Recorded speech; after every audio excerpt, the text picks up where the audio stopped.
요나서는 뭐 사람들에게 꽤나 알려진 이야기입니다. 뭐 내용이 워낙 드라마틱하다 보니 거기다가 또 이제 뭐 요나가 물고기 뱃속에 사흘 동안이나 이렇게 있다 보니까 사람들의 관심을 끌기에 이제 충분한 내용입니다. 그래서 내용이 뭐 여러 요소로 굉장히 극적이다 보니까 요나가 과연 실존 인물인가? 라고 하는 의심하는 사람들도 이제 적지 않게 됩니다. 특별히 물고기가 이제 요나를 삼키는 데 있어서 과연 이게 가능하냐. 그리고 물고기가 사람을 딱 삼켰을 때 만약에 가능했을 경우에 어떻게 또 그 사람은 물고기 안에서 3일 동안이나 살 수가 있는가라고 의심을 하는 겁니다. 그래서 사람들이 알고 있는 가장 큰 물고기가 뭐죠? 고래죠. 그래서 이제 킹 제임스 성경에서는 보통 원문에서는 이게 이제 큰 물고기로만 나왔는데 킹 제임스 번역에서는 이건 이제 고래로 그렇게 번역을 할 만큼 이 물고기는 이제 고래다라고 이제 생각을 하는 거죠. 그래서 고래가 사람을 삼킬 수 있느냐 없느냐의 여부를 가지고 요나서가 진짜냐 진짜가 아니냐를 이제 판단하고자 하는 사람도 있습니다. 자, 그런데 우리는 이 물고기를 통해서 요나가 진짜냐 아니냐를 생각할 것이 아니라 다른 데서 그 진위 여부를 찾아야 됩니다. 어디서 찾아야 되냐면 어디서 찾아야 할까요? 바로 예수님에게서 찾아야 됩니다. 예수님께서 요나 얘기를, 그것도 많은 사람들이 관심의 대상이 되고 있는 이 물고기가 요나를 삼킨 그 사건을 정확하게 이제 인용을 하셨는데요. 마태복음 12장에 이제 이렇게 인용을 하십니다. 자, 그때의 서기관과 바리새인 중 몇 사람이 말하되 선생님이여 우리에게 표적을 보여주시기를 원하나이다. 예수께서 대답하여 이르시되 악하고 음란한 세대가 표적을 구하나 선지자 요나의 표적밖에는 보일 표적이 없느니라. 요나가 밤낮 사흘 동안 큰 물고기 뱃속에 있었던 것 같이 인자도 밤낮 사흘 동안 땅속에 있으리라. 예수님께서 귀신 들린 자를 고쳐주시자 이제 사람들이 야, 예수님이 메시아다. 그리고 또 다른 사람들은 아니야. 저 사람이 귀신의 힘을 빌어서 저런 이적을 행하는 거야. 라고 이제 서로 논쟁이 붙은 겁니다. 이게 그 유명한 바알세불 논쟁입니다. 그러자 바리새인들이 그 논쟁이 막 붙으니까 예수님께 와가지고 당신이 정말 메시아면 표적을 보여주십시오. 이제 이렇게 얘기를 합니다. 그때 이제 예수님께서 바로 이제 저 요나를 인용을 하시면서 요나가 물고기 뱃속에 사흘 동안 있었던 것 같이 나도 요나처럼 3일 동안 땅속에 있으리라. 그러니까 요나의 표적밖에는 보일 게 없다는 말씀을 하신 겁니다. 자, 이것은 요나가 물고기 뱃속에서 사흘 동안 죽음을 경험하죠. 수월을 경험한다. 수월이 이제 지옥이란 뜻인데 요나 물고기 뱃속에서 그 죽음을 경험하고 다시 이제 살게 된 것처럼 예수님도 십자가에 죽으신 후에 죽음 가운데 3일 동안, 사흘 동안 있다가 이제 다시 부활하게 된다라고 하는 것을 이제 요나의 사건을 통해서 말씀하신 거죠. 그러니까 예수님의 사역에 있어서 가장 중요한 것이 바로 예수님의 십자가 죽음과 부활인데 이것을 뭐에 빗대어서 말씀하셨어요? 요나가 물고기 뱃속에 들어간 사건으로 말씀을 하셨다는 겁니다. 그런데 만약에 요나가 물고기 뱃속에 들어간 사건이 허구라면, 지어낸 얘기라면 예수님의 십자가 죽음과 부활도 뭐가 돼요? 허구가 되는 겁니다. 왜냐하면 예수님께서 그 요나의 사건을 통해서 나도 그렇게 할 거야 라고 얘기를 하셨으니까.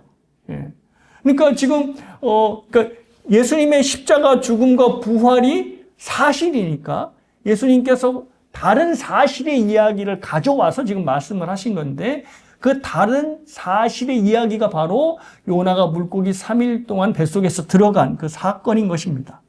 자, 그래서 만약에 정말 요나가 허구의 인물이고 물속에 들어간 모든 사건이 허구라면 예수님께서 빗대어 말씀하신 십자가 죽음과 부활 역시도 허구가 되는 것입니다. 그러니까 예수님께서 저 요나의 뱃속에, 요나가 물고기 뱃속에 3일 들어간 사건을 역사적 사실로 받아들이시고 자신의 사역의 가장 중요한 십자가의 죽음과 부활을 말씀하신 겁니다. 자, 그러니 저와 여러분들은 뭐 다른 것에서 뭐 고래가 뭐 사람을 삼키니 많이 뭐 이런 거 생각하지 마시고 예수님이 십자가와 죽음과 부활을 저 요나 사건, 특별히 물고기가 요나를 삼킨 사건에 비유했다. 그래서 요나 이야기는 사실일 수밖에 없다라고 이제 생각하셔야 됩니다. 자, 그래서 많은 사람들이 물고기에 이렇게 집중을 하다 보니까 요나서 하면 그 물고기만 생각하지 요나서가 정작 우리에게 무엇을 말하는지 이렇게 떠오르지 않을 때가 너무나 많다는 겁니다. 그래서 오늘은 물고기에 집중하는 대신 누구에게 집중해야 될까요?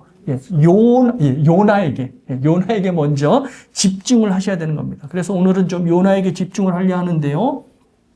일단 요나는 기존에 여러분들이 읽었던 선지서들의 선지자들과 결이 많이 다릅니다. 자, 무슨 이제 선포하는 내용부터가 좀 다른데요. 보통 선지자들은 북이스라엘이든 남유다이든 하나님의 진노와 심판을 이제 선포했습니다. 그래서 항상 너희들 멸망할 거야 라고 이제 선포를 했고, 그래서 백성들의 회개를 촉구했습니다. 그래서 선지자들이 선포하는 곳곳마다 항상 긴장이 일어날 수밖에 없었죠.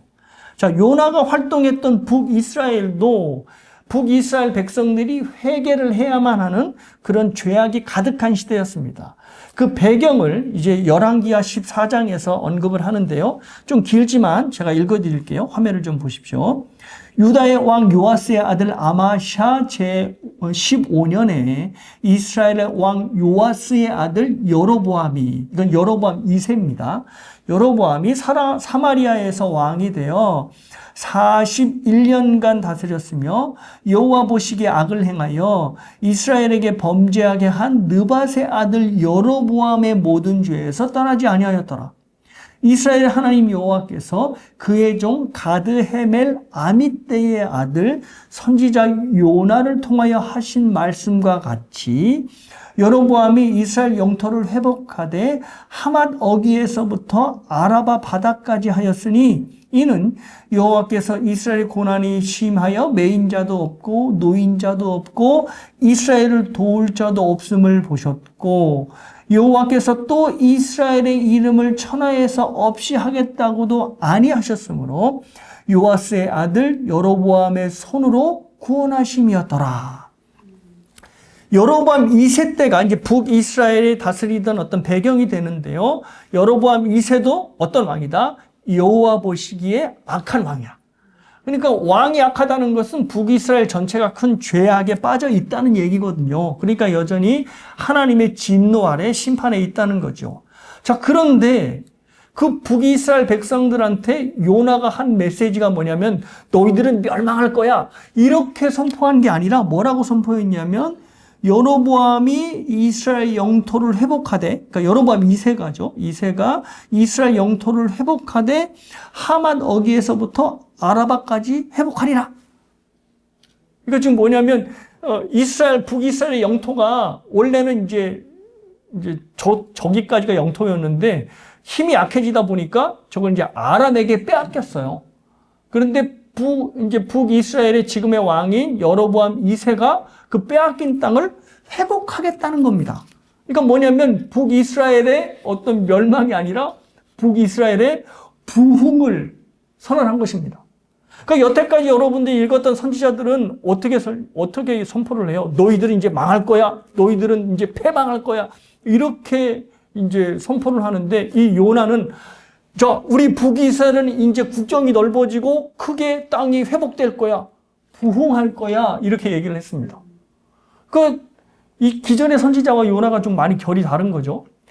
신명기 18장을 보면 참 선지자냐, 거짓 선지자냐 하는 기준이 나오는데 그 기준이 뭐냐면 선지자가 선포한 말씀이 그대로 성취가 되면 그 선지자는 참된 선지자이고 선지자가 선포를 했는데도 그 말씀이 이루어지지 않으면 이제 그것은 거짓 선지자다 이렇게 이제 기준을 내렸습니다.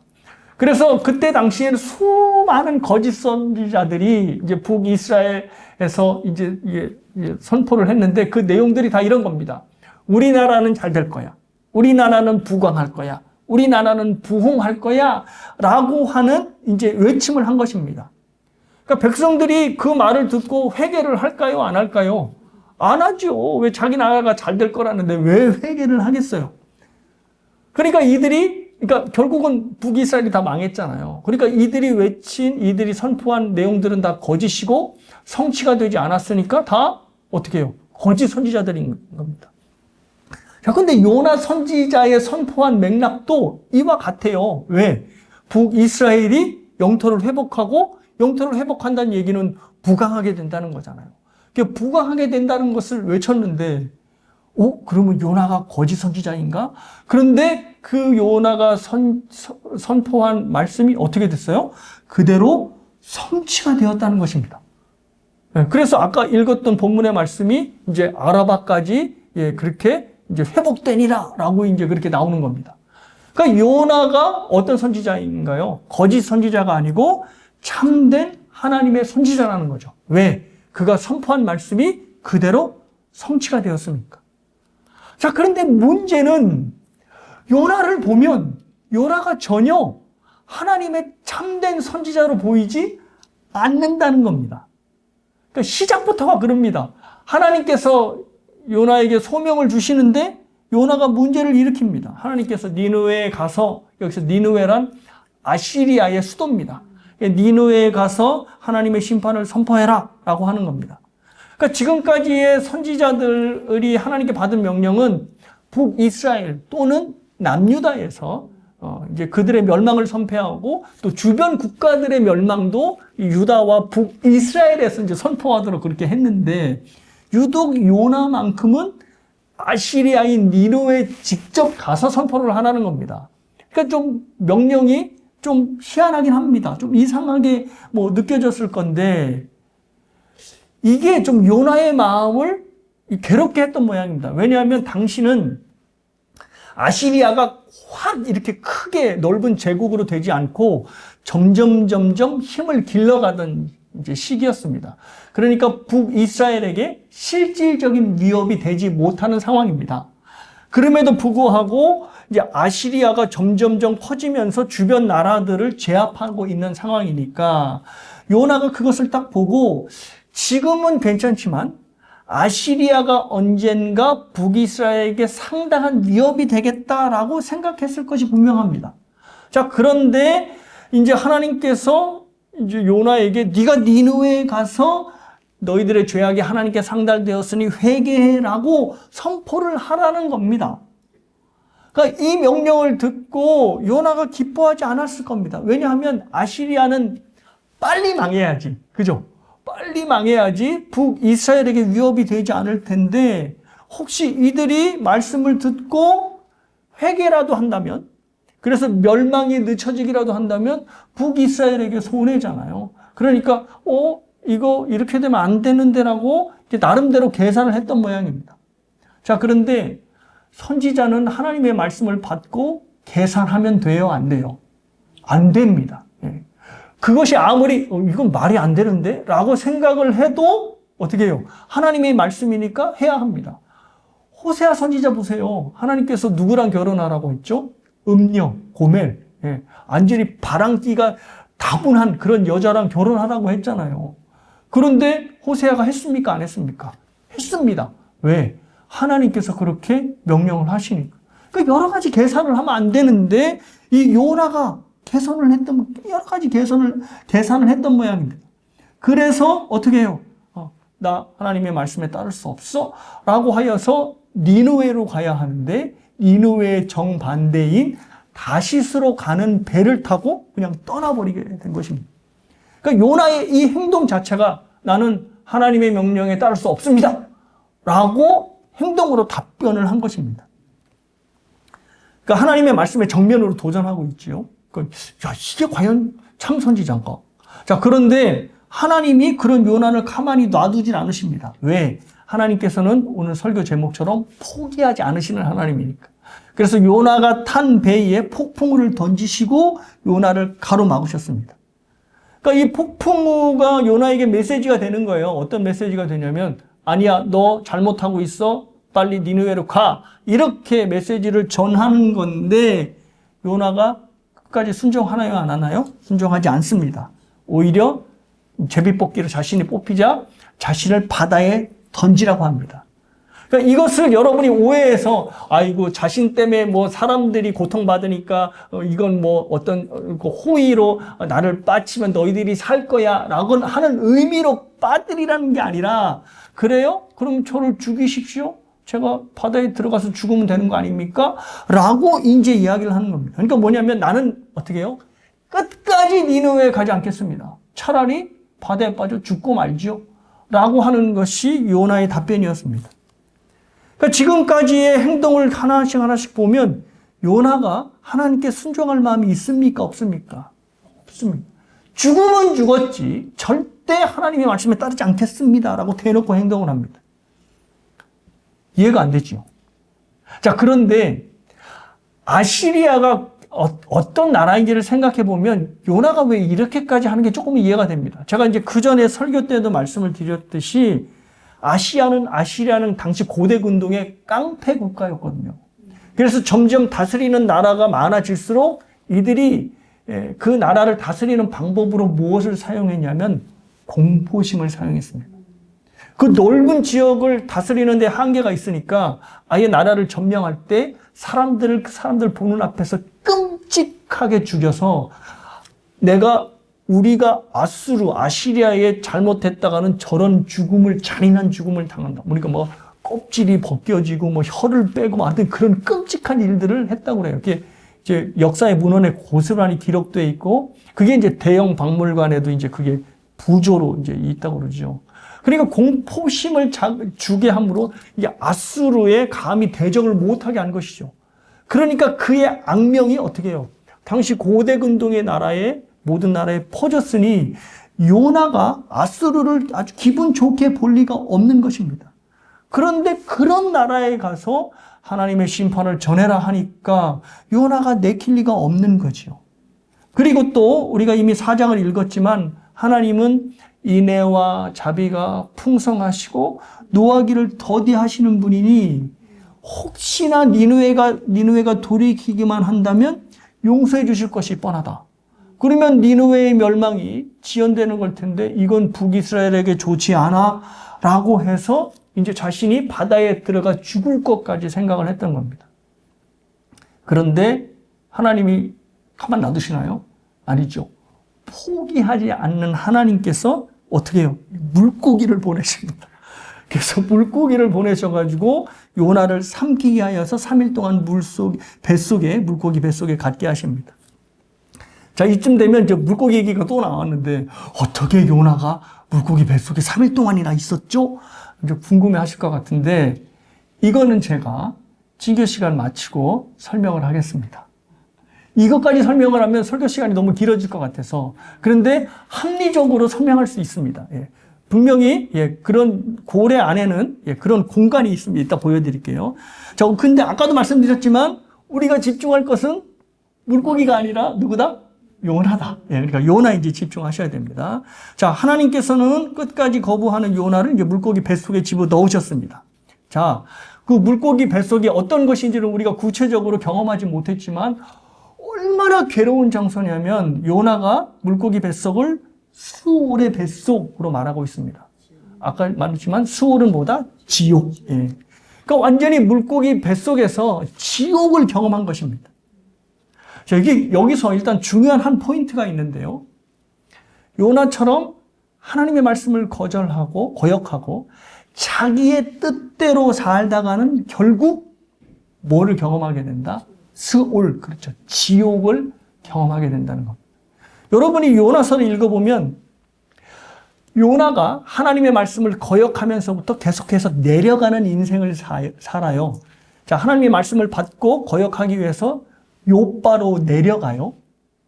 그죠? 내려갑니다. 그리고 욥바에서 배를 타고 어디로 내려가요? 배 밑창으로 내려갑니다.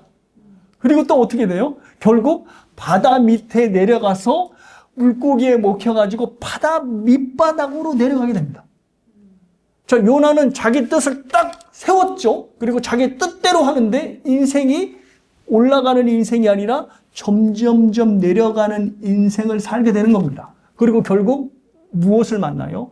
수올의 밑바닥을 만나게 되는 겁니다. 그러니까 이게 요나서가 우리에게 주는 이게 첫 번째 메시지예요. 우리들이 뜻을 세우고 우리의 뜻대로 인생을 살면 올라가는 인생이 아니라 결국 무슨 인생? 내려가는 인생을 살 수밖에 없고 결국 마주하게 되는 건 뭐다? 천국이 아닌 수올, 즉 수올의 밑바닥을 만나게 된다는 것입니다. 그래서 항상 우리가 자신을 점검해야 합니다. 내가 선택하고 결정하는 것이 나의 뜻인지 하나님의 뜻인지. 그래서 사실 기도해야 해요. 하나님, 제가 이러한 선택과 결정을 내리려 하는데 하나님, 이게 내 뜻입니까? 아니면 하나님 뜻입니까? 라고 하나님께 물어야 되는 겁니다. 하나님, 제가 하나님의 뜻에 따라 살 수 있도록 지혜를 주십시오. 그래서 야고보서에게는 너희가 지혜가 없느냐? 그러면 구하라. 그러면 꾸짖지 아니하시는 하나님께서 지혜를 주실 것이다 라고 말씀한 겁니다. 그러니까 우리가 인생을 살며 선택과 결정을 할 수밖에 없는데 그냥 여러분의 경험에 의지하고 다른 사람의 조언에 의지할 게 아니라 하나님, 어떻게 해야 합니까? 저는 하나님께 향하는 올라가는 인생을 살고 싶지 내려가는 인생 살고 싶지 않습니다. 그러니 저희가 어떤 결정을 내릴지 하나님 알려주십시오라고 기도를 해야 하는 것입니다. 자, 그런데 요나는 하나님께 물었습니까? 묻지 않았습니까? 이거는 옳지 않아. 내가 왜 니느웨에 가서? 라고 하면서 딱 결정을 하고 그냥 배를 타러 간 것입니다. 니느웨에 가서 심판을 전하지 않는 것이 절대 옳다고 생각했기 때문에 그 결과 요나가 수올의 밑바닥까지 떨어지게 된 것입니다. 기억하십시오. 인생이 불행하게 되는 것은 자기 마음대로 못해서가 아니라 오히려 그 반대로 자기의 마음대로 할 수 있을 때 수월을 경험하고 참된 비참함을 경험하게 된다는 것입니다. 이것을 하나님께서는 요나를 통해 보여주고 계십니다. 그러니까 자기 뜻대로 인생이 풀리지 않는다고 낙망할 게 아니고 또 자기 뜻대로 인생이 풀린다고 좋아할 것도 아니라는 겁니다. 오히려 자기 뜻대로 인생이 풀려가면 긴장해야 합니다. 우리 믿음의 선배가 이런 얘기 한 적이 있대요. 어떤 얘기냐면 인생에서 크리스천들이 가장 위험한 때는 기도한 대로 모든 것이 이루어질 때다. 위험해요. 우리 기도 응답 받았다고 좋아하잖아요. 근데 그게 위험한 때가 될 수 있다는 겁니다. 자, 그런데 하나님께서 요나의 인생을 그렇게 끝내지 않으시는 거예요. 그러니까 하나님의 백성들한테는 하나님께서 네 멋대로 살아? 그래, 그 인생 네가 책임져라. 이렇게 하지 않으시고 하나님께서 그를 다시 수올의 밑바닥에서부터 올려내십니다. 이 요나를 보시면 수올의 뱃속에 들어간 요나에게 자비를 베푸시는 거죠. 자, 지금까지의 모든 일들이 요나의 결정으로 이루어진 일이지만 하나님께서 끊임없이 뭐를 하시냐면 예비하심을 등장시킵니다. 자, 그래서 1장 17절에 보면 이렇게 되어 있습니다. 여호와께서 이미 큰 물고기를 예비하사 요나를 삼키게 하셨다. 지금 물고기 뱃속이 수올이잖아요. 끔찍한 고통인데 그걸 누가 예비하셨다? 하나님이 예비하셨다는 거죠. 자, 그래서 하나님이 예비하심으로 물고기를 만나게 되고 물고기를 통해서 저 바다 밑 수올 밑바닥까지 떨어지게 된 것입니다. 자, 하나님께서 왜 이런 예비를 하셨느냐? 요나가 밑바닥까지 내려가야지만 나중에 올라올 수 있기 때문입니다. 그러니까 지금 요나는 계속해서 아래로 향하는 삶을 살잖아요. 그런데 하나님께서 끝까지 바닥을 쳐야지 결국은 요나가 올라올 수 있기 때문에 결국은 물고기를 예비하시고 그 물고기를 통해서 내려보내신 것입니다. 근데 여기서 재밌는 단어가 예비하사라고 하는 단어인데요. 그 단어가 히브리어로 만하흐라고 하는 단어인데 예약하다라고 하는 단어입니다. 여러분 병원 가실 때나 아니면 좋은 레스토랑 갈 때 예약하시죠. 어포인트 하시잖아요. 그러니까 하나님께서 바다에 그 많은 물고기 중에 물고기 하나를 딱 예약하셔서 너 요나가 바다에 들어가면 너 요나한테 가서 홀딱 삼켜야 돼 라고 이제 물고기를 예약하시고 물고기를 보내셨다는 겁니다. 그러니까 하나님께서 요나의 매 순간순간마다 예약을 해놓으시고 예비를 하시고 요나를 하나님이 원하시는 길로 인도를 하시는 것입니다. 이유는 단 하나입니다. 하나님께서는 요나를 절대 포기하지 않으시기 때문입니다. 여러분들이 요나서를 읽으시면 눈치를 채셨겠지만 하나님은 일단은 니느웨에 대해 관심을 갖고 계세요. 그래서 이방인이라 할지라도 4장에서 우리가 읽은 대로 니느웨를 기본적으로 사랑하시고 심지어 니느웨 안에 있는 짐승들까지도 사랑하십니다.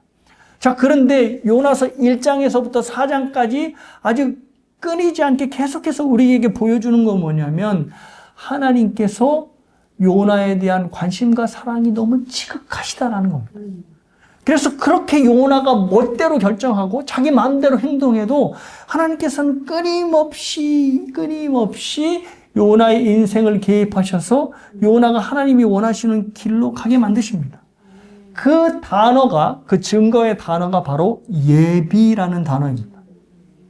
그래서 요나서에 보면 예비라는 것이 너무나 많이 나와요. 물고기를 예비하시고, 또 박넝쿨을 예비하시고, 벌레를 예비하시고, 뜨거운 동풍을 예비하시고. 근데 이 예비하시는 이유, 목적이 무엇이냐? 바로 요나라는 겁니다.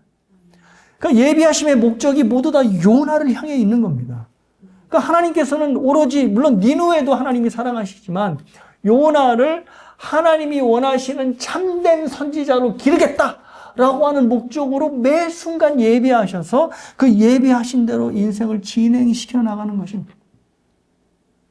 그러니까 그냥 요나 말고 말도 안 듣는 선지자 세워가지고 그를 니느웨에 가서 전하게 하면 되는데 하나님은 그러지 않으신다는 거죠. 요나를 포기하지 않으시기 때문에 그 많은 여러 가지 일들을 경험하게 하서면서까지도 요나를 계속해서 예비하심으로 인도하시는 겁니다. 그리고 여러분이 2장을 읽으셔서 아시다시피 요나가 물고기 뱃속에서 이제 하나님께 회심을 하게 됩니다. 자, 그래서 요나가 물고기 뱃속에서 지난날 은혜 받았던 것, 그리고 성전에서 하나님을 만났던 것, 이런 것들을 다 기억해내지요. 그래서 2장 9절에서 구원의 하나님께 감사합니다 라고 그 수월의 고통 속에서도 하나님께 기도하고 또 하나님을 찬양하는 사람이 되었습니다. 아이고 나는 이제 죽었네 라고 울어도 시원치 않을 요나가 지금 수월의 아주 지옥의 물고기 뱃속에서 하나님을 찬양하고 하나님의 구원의 하나님을 기뻐하는 것입니다. 그러니까 여러분, 수월이라고 해서 고통만 있는 게 아닙니다. 수월보다도 더 큰 하나님을 만나게 되면 그 수월의 고통 중에서도 하나님을 기뻐하고 하나님께 감사하게 된다는 겁니다. 그러니까 포기하지 않으시는 하나님의 은혜로 인하여서 이제 요나가 제자리를 이제 찾게 된 것처럼 보입니다. 그러니까 하나님의 참 선지자로 찾게 된 것처럼 보이죠. 자, 그래서 여러분이 아시다시피 이제 요나는 물고기를 통해서 이제 니느웨에 도착을 합니다. 자, 그래서 야, 이제 요나가 정신을 차리고 본격적으로 이제 선지자로 열심히 하겠구나라고 생각을 하는데 어라? 요나가 왜 이러지? 라고 하는 모습들을 너무나 많이 보입니다. 3장에서부터 보이는데요. 자, 요나가 이제 2장에서 변화를 받고 이제 3장에서 이제 본격적인 사역을 하겠다 이게 생각을 했는데 너무너무나 달라진 모습들이 이제 나타나는데 먼저 3장 3절을 보시면 요나가 이제 니느웨 도착해서 외치는데 분명히 니느웨는 사흘 동안 걸을 만큼 큰 성읍으로 되어 있습니다. 그러니까 얼마나 큰지 사흘 동안 걸어야 그 성읍을 다 도는 거예요. 그런데 그 밑에 4절을 보니 요나가 하루 동안만 외쳐 이르되라고 되어 있습니다. 그러니까 사흘을 걸어다녀서 외칠 그 니느웨를 얼마만 간 거예요? 하루. 그러니까 이게 뭐 걸음이 걸어서 다 돌았다는 거예요? 아니죠. 네. 사흘 동안에 갈 길을 하루 만에 그냥 하고 마쳤다는 겁니다. 그리고 선포한 내용도 되게 빈약해요. 뭐냐면 40일이 지나면 니느웨가 무너지리라. 이게 히브리어로 5마디밖에 안 됩니다. 그러니까 다른 선지서들을 보면 어떤 이방 나라에 대해서 심판을 외칠 때 굉장히 메시지가 깁니다. 그러니까 정말 그들에게 멸망을 선포하지만 그들이 멸망하기를 않기를 바라는 마음에서 그들이 진심으로 선언을 하니까 메시지가 길 수밖에 없죠. 근데 지금 요나는 어떻게 해요? 단 5마디로 아마 크게도 안 외쳤을 것 같아요. 40일이 지나면 니느웨가 망할 거야. 라고 하면서 이렇게 지나갔을 거라고 저는 생각합니다. 그러니까 사흘 길을 다녀야 되는 니느웨도 하루로 갔고, 그리고 선포되는 말도 너무 짧게 하고.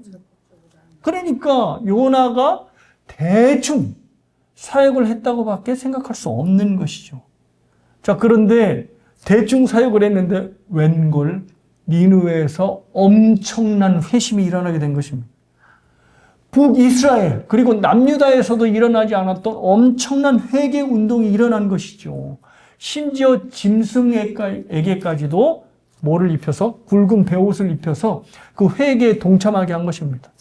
그래서 3장 8절에서 10절을 보면 회개하다라는 단어가 히브리어 슈브인데요. 이 단어가 무려 4번이나 반복되고 있어요. 보통 하나님의 심판의 메시지를 들으면 믿지 않는 사람들은 어이구 큰일 났네요. 이렇게 반응하지 않고 야 그런 게 어딨어. 이렇게 반항을 하거든요.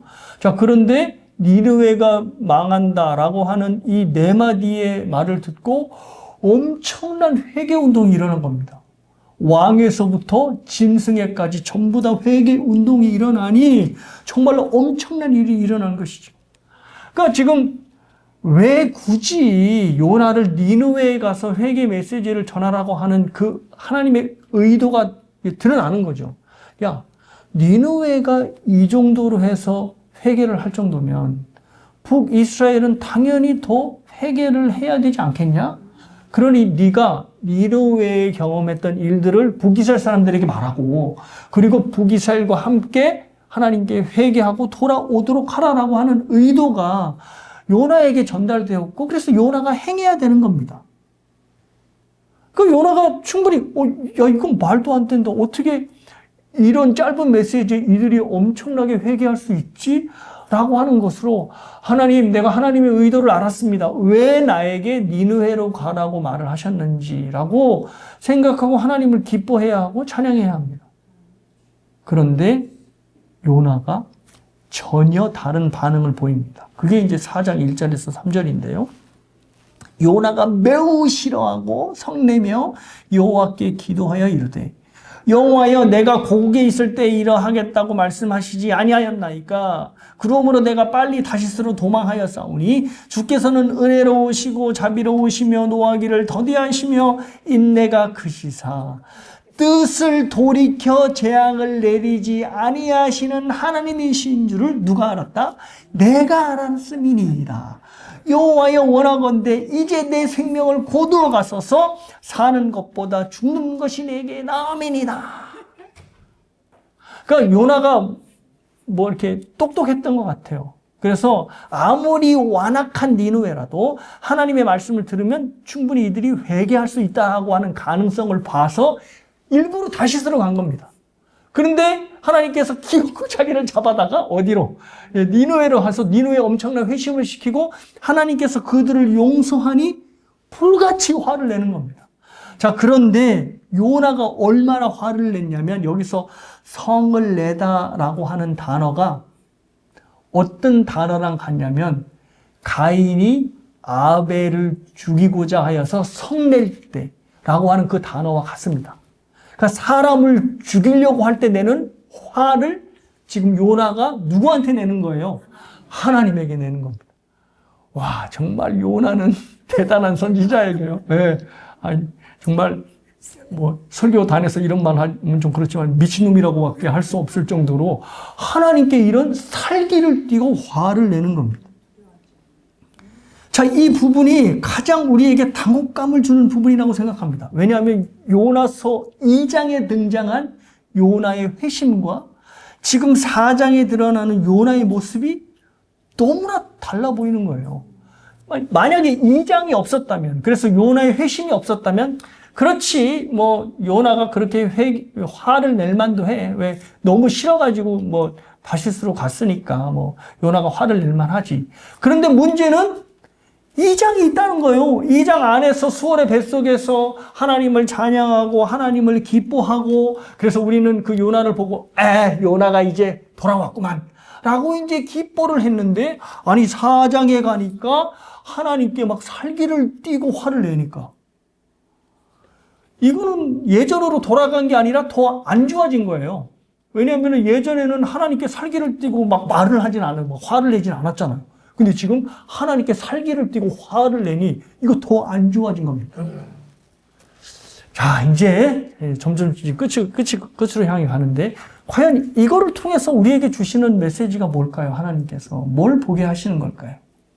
아까 예수님께서 이제 요나의 이런 뱃속에 들어간 3일 동안의 사건을 뭐와 비유하셨다고요? 자신의 십자가 죽음과 부활을 경험한 겁니다. 자, 이것을 그대로 가져오면 요나가 물고기 뱃속에서 예수 그리스도의 십자가 죽음을 경험하고 또 다시 니느웨에서 나갔을 때 예수님의 부활을 경험한 겁니다. 왜냐하면 구약의 모든 사람들은 오실 메시아를 믿고 구원을 받았으니까.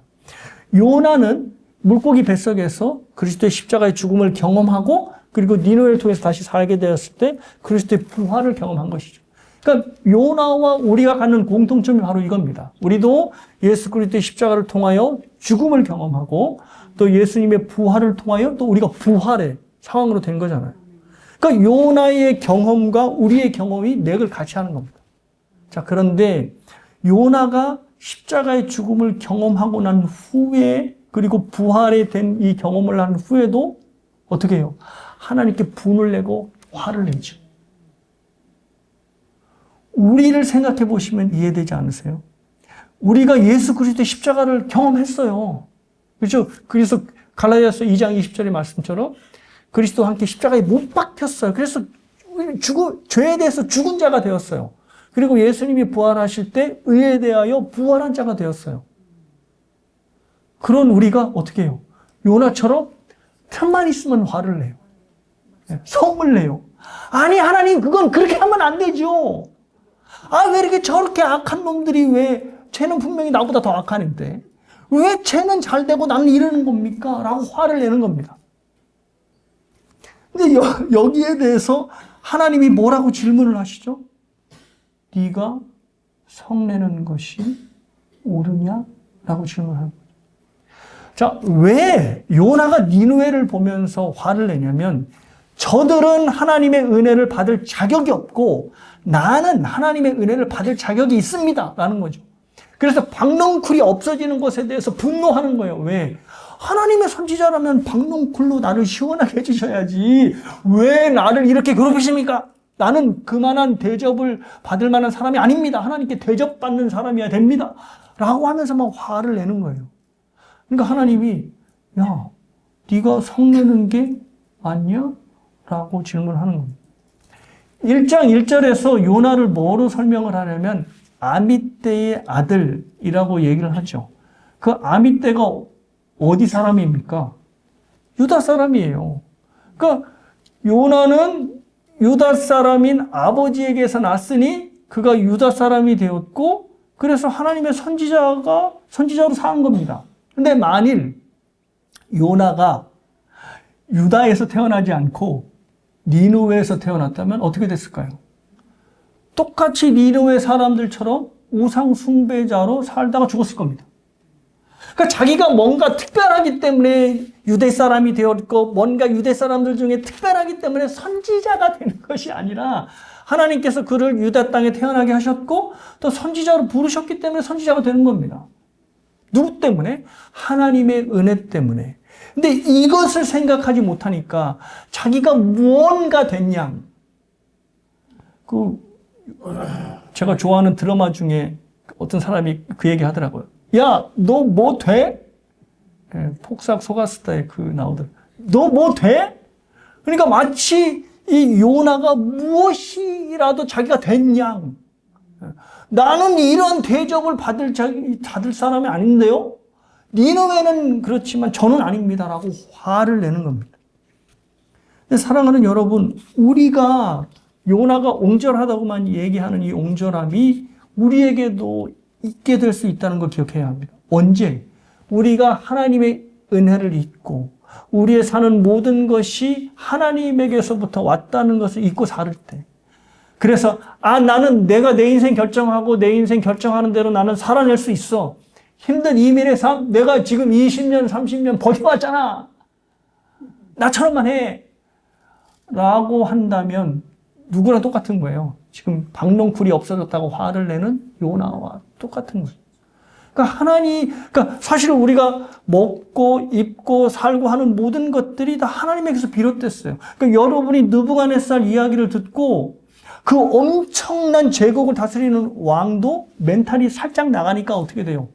짐승같이 되잖아요. 사람이 그런 존재예요. 멘탈만 약간 삐끗해도 제국을 다스리는 왕이 풀 뜯어먹고 짐승처럼 사는 거예요. 그런데 자기가 자기 인생을 자기 힘으로 살아갈 수 있다고요?